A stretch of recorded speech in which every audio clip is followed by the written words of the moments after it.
2015학년도 대학 입학전형 개편안이 발표된 가운데 학생부 비중이 강화돼 벌써부터 논술바람이 불 것이란 우려가 나오고 있습니다. 공공기관들이 물품을 구매할 때 1% 이상을 장애인들이 생산한 물품을 구입하도록 법으로 정해놓고 있지만 잘 지켜지지 않고 있습니다.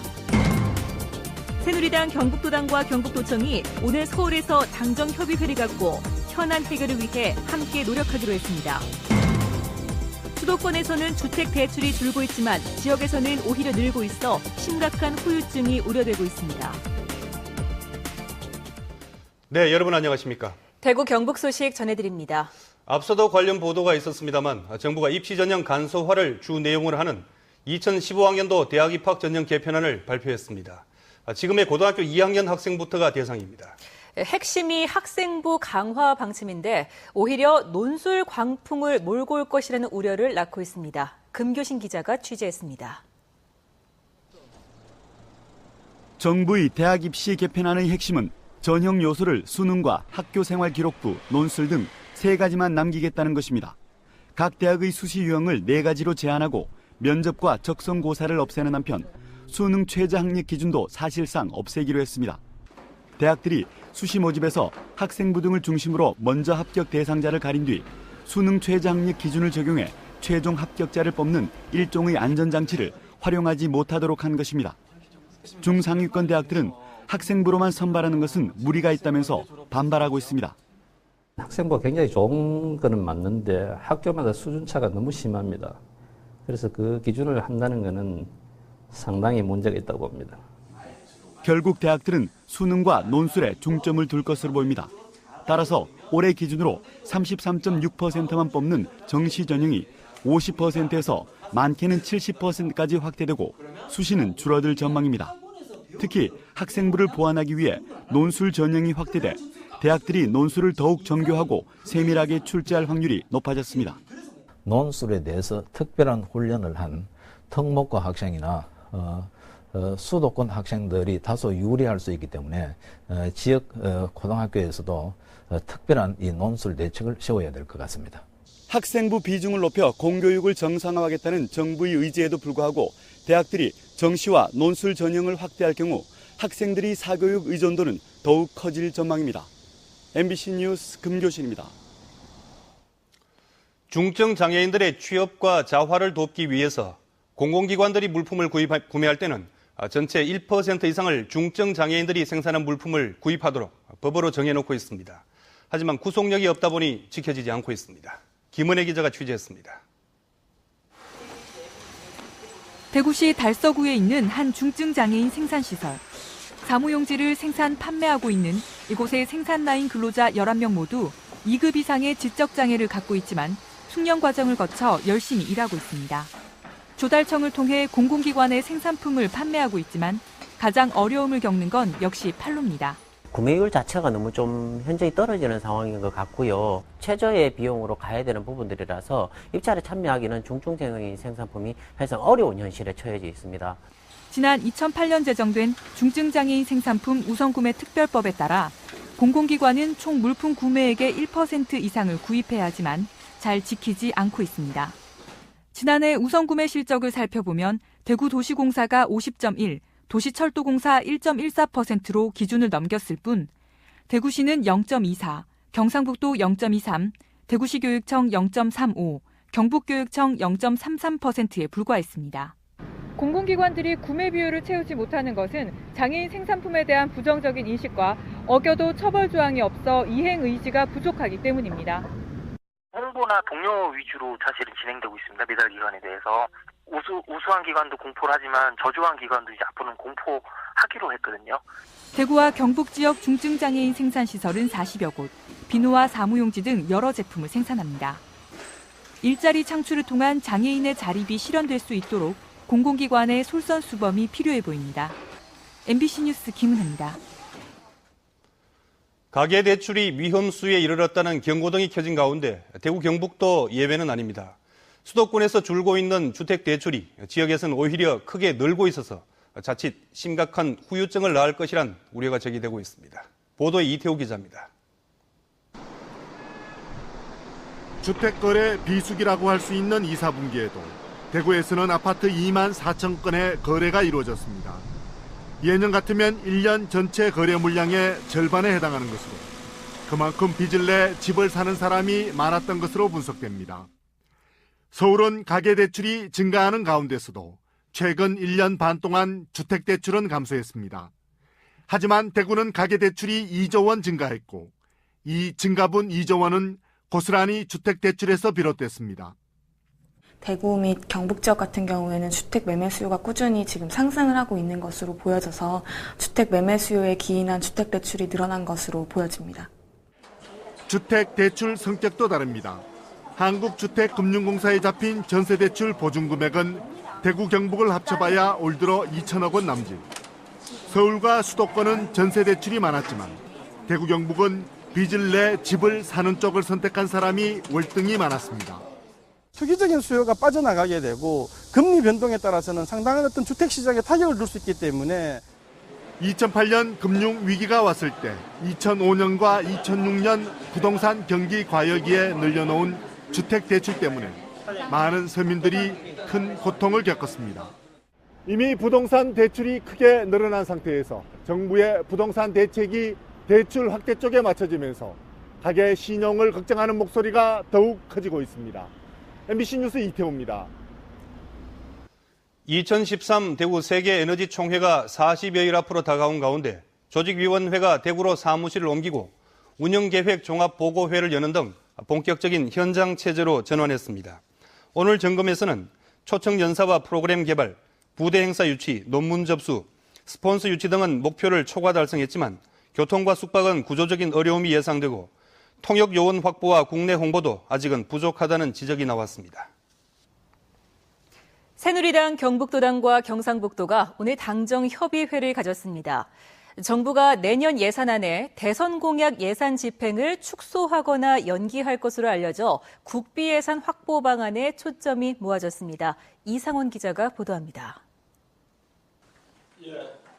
당정협의회 하두는 단연 내년 국비 예산 확보였습니다.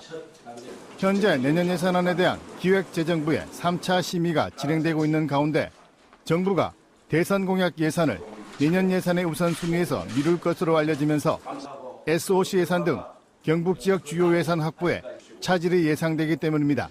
굉장히 어려운 상황입니다.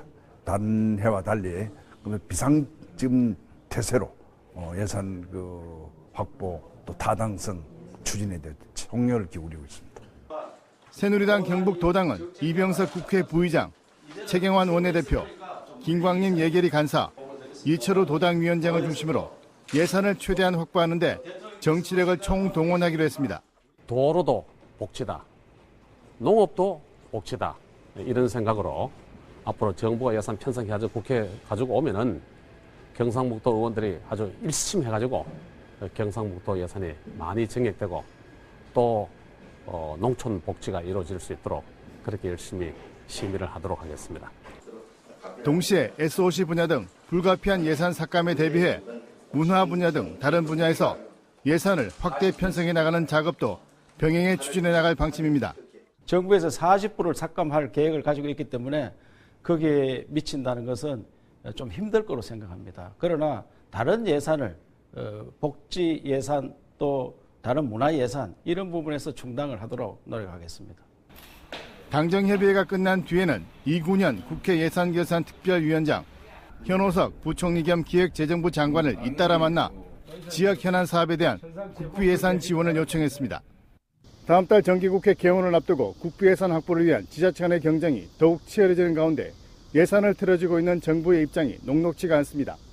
SOC 사업 등 굵직한 지역 현안 사업을 차질 없이 추진할 수 있도록 정치권의 적극적인 역할이 요구되고 있습니다. MBC 뉴스 이상훈입니다. 포항 시남구 울릉군 국회의원 재선거가 2달여밖에 남지 않았지만 집권 여당의 공천 일정은 오리무중입니다. 이러다가는 중앙당의 일방적인 낙점 공천이 되풀이되는 것 아니냐는 쓴소리가 나오고 있습니다. 한기민 기자가 보도합니다. 지난해 총선이 끝난 뒤 박근혜 당시 새누리당 비상대책위원장은 포항 남울릉 김영태 당선자의 공천에 대해 공식 사과했습니다. 후보 검증을 철저히 하지 못했다는 것입니다. 새누리당이 공천을 확정한 것은 선거가 불과 한 달여밖에 남지 않은 지난해 3월 7일. 이후 성추행 의혹과 선거법 위반 혐의가 제기되면서 김 의원은 당선 이후 줄곧 사실상 식물 국회의원의 처지에 놓였습니다.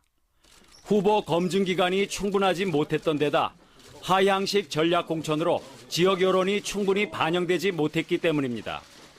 이번 재선거도 2달여밖에 남지 않았지만 사실상 공천 윤곽이 드러난 야당과는 달리 여당은 공천 기준은커녕 일정조차 잡지 못하고 있습니다. 공천위원회 구성이 돼야 되는데 아직은 그 정도까지는 나가지 않았습니다. 일정이 안 되기 어렵습니다. 현재까지 등록한 새누리당 예비후보는 8명. 여기에다 자천 타천으로 거론되는 출마 예상자까지 합하면 여당 공천 희망자가 10여 명에 이르는 난립 양상입니다. 이런 상황에서 공천 일정과 기준이 늦게 확정될수록 후보들의 과열 경쟁과 불복 사태는 불을 보듯 훤하고 유권자들도 혼란을 겪을 수밖에 없습니다. 모집 공고를 내지 않은 상태에서 아무나 지원해라. 그래서 그들 중에서 이제 자기네들이 마음에 맞는 사람을 전략적으로 공천하는 그런 어떻게 보면 일반 유권자들이나 이분들 입장에서는 거의 기만당하는 것과 같은. 그동안 이 지역 유권자들이 느껴온 정치적 박탈감을 고려한다면 새누리당은 이번 공천에서 달라진 모습을 보여야 할 것입니다. MBC 뉴스 한기민입니다.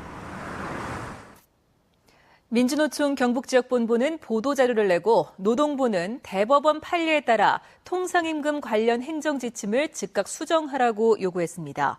민주노총은 고정급여의 비중이 적고 성과 또는 노동시간에 연동된 변동수당이 높아 장시간 고강도 노동에 시달릴 수밖에 없는 문제를 노동부가 방치하고 있고 20여 년에 걸친 사법부의 판례에도 불구하고 행정지침을 변경하지 않고 있다고 주장했습니다. 한편 다음 달 5일에는 통상임금과 관련해 대법원 전체 합의체 공개 변론이 열립니다. 우리 사과의 대만 수출이 여전히 쉽지 않을 것으로 보입니다. 강화된 검역 조건이 유지되는 데다 뉴질랜드산 사과가 내년부터 무관세로 대만에 수출될 예정입니다. 김건엽 기자가 보도합니다.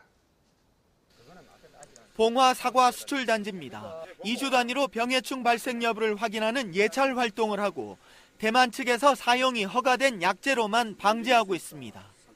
다음 달 수확을 하면 사과 한 개 한 개씩 전량에 대해 잔류농약 검사도 해야 합니다. 힘들어요. 농가에서 풀긴 좀 힘들다고 해야 돼. 정부 차원에서 풀든지 이래야 되지. 지난해 대만 측의 갑작스런 검역 강화 조치로 사과 수출이 중단된 적이 있어 재배농가 교육도 한층 더 강화됐습니다. 복숭아 심식나방이 발생하지 않도록 그렇게 관리를 해야 되겠고요. 농약 안전 사용 기준에 적합하게끔 그렇게 방지하는 것이. 이런 가운데 대만 수출에 큰 영향을 미칠 새로운 변수가 등장했습니다. 뉴질랜드산 사과가 내년부터 대만에 무관세로 수출될 예정이어서 우리 사과 수출에도 여파가 미칠 것으로 보입니다.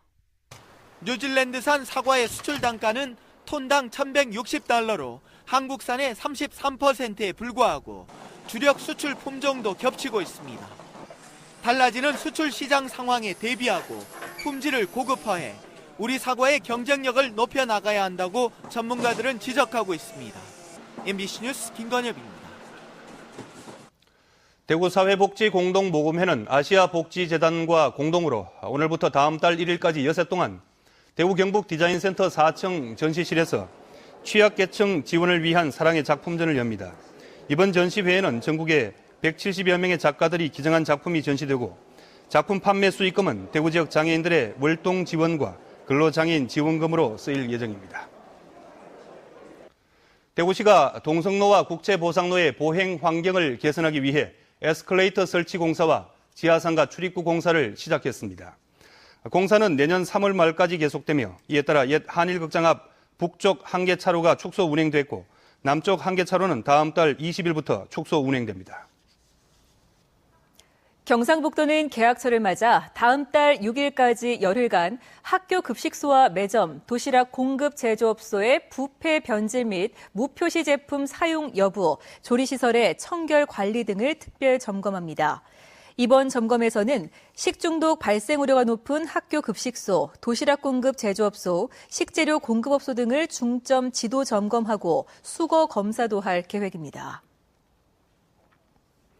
부동산 114에 따르면 가을 이사철을 앞두고 지난 2주간 대구의 아파트 가격은 0.17%포인트 올랐는데 북구가 0.3%포인트로 가장 많이 올랐고 남구와 달성군, 동구, 수성구 순으로 나타났습니다. 전셋값 역시 0.17%포인트 올랐는데 서구와 남구, 달성군, 달서구 순이었습니다. 전문가들은 최근 가격 상승세는 거래보다는 호가에 의한 것으로 보고 있지만 본격적인 이사철이 되면 매매와 전세 모두 거래량이 늘어날 것으로 전망했습니다. 오늘 오전 5시 40분쯤 문경시 중부내륙고속도로 대구 방향 도로에서 1톤 포터 차량이 앞서가던 4.5톤 트럭을 들이받아 포터 운전자 44살 박모 씨와 직장 동료 이모 씨가 숨졌습니다. 경찰은 갑자기 뒤에서 추돌했다는 앞차량 운전자의 증언을 바탕으로 자세한 사고 원인을 조사하고 있습니다.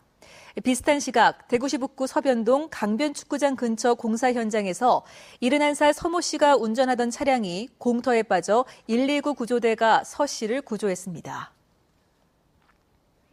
대출을 해주겠다고 속여 돈을 가로챈 사람 등 사기 사범들이 잇따라 검거됐습니다.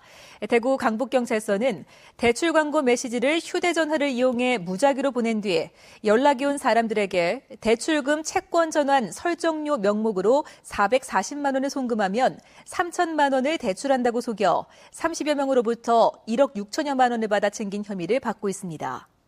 대구 동부경찰서도 휴대전화를 신규 개통에 보내주면 40만 원을 준다고 속여 28명으로부터 휴대전화 단말기 80여 대 8천만 원어치를 받아 챙긴 혐의로 38살 장모 씨 등 4명을 검거해 조사하고 있습니다. 경산경찰서는 대기업 회장을 사칭해 취업 등을 미끼로 억대의 돈을 받아 가로챈 57살 김모 씨를 사기 혐의로 구속하고 64살 이모 씨를 같은 혐의로 입건했습니다. 경찰에 따르면 김 씨는 모 대기업 전 회장의 양아들로 명문 법대 출신에 사법시험을 합격했고 곧 대기업 회장으로 취임할 것이라고 속이고는 취업이나 하도급 등을 미끼로 8명에게서 50여 차례에 걸쳐 1억 5천만 원을 받아 챙긴 혐의를 받고 있습니다. 대구 북부경찰서는 필로폰을 투약한 뒤 자해소동을 벌인 45살 우모 씨를 마약류 관리법 위반 혐의로 구속했습니다. 경찰에 따르면 우 씨는 지난 21일 오전 9시 40분쯤 대구시 칠성동 자신이 살고 있는 아파트에서 자해하겠다며 소동을 부리다 경찰에 체포됐는데 소변 검사 결과 마약 투약 사실이 확인됐습니다. 대구지방경찰청은 최근 한 달 동안 대구시 동구 여관 밀집 지역 등을 돌며 여성의 신체가 노출된 선정적인 사진과 성매매 관련 연락처가 적힌 음란 광고지 수천 장을 마구 뿌린 혐의로 58살 김모 씨 등 8명을 입건하고 광고 전단 1,400여 장을 압수해 폐기했습니다. 경찰은 김 씨 등에게 돈을 주고 광고물을 돌리도록 한 성매매 업자들을 쫓고 있습니다. 교육부의 2013 시도교육청 평가에서 대구시 교육청은 6개 평가 항목 가운데 학생 역량 강화와 학교폭력 예방, 인성과 학생 복지 증진, 교원 학교 역량 강화 등 4개 부분에서 1위를 차지해 7대 광역시 가운데 종합 1위를 차지했습니다. 경북교육청도 도교육청 평가에서 1위를 차지했고 평가 항목 3개 부분에서 1위를, 나머지 3개 부분에서는 3위를 차지한 것으로 나타났습니다. 구미 상공회의소는 원전 사고로 인한 정부의 절전 규제로 기업들에게 그 피해가 돌아가고 있다고 밝혔습니다. 구미 상인은 올 여름철 계약 전력 5,000kW 이상 업체들이 최대 15%까지 전기 사용을 줄여야 해 점심시간 조정과 부분 조업, 자가발전기 가동 등으로 대응하고 있지만 의무 감축률 달성에 어려움을 겪고 있다고 지적했습니다. 실제로 올해 1월과 2월에도 겨울철 전력 사용 의무 감축률을 지키지 못한 업체가 30여 곳이나 됐고 수백만 원에서 수천만 원의 과태료를 부과받았다고 밝혔습니다. 네, 지금까지 대구경북 소식 전해드렸습니다. 시청해주신 여러분 고맙습니다.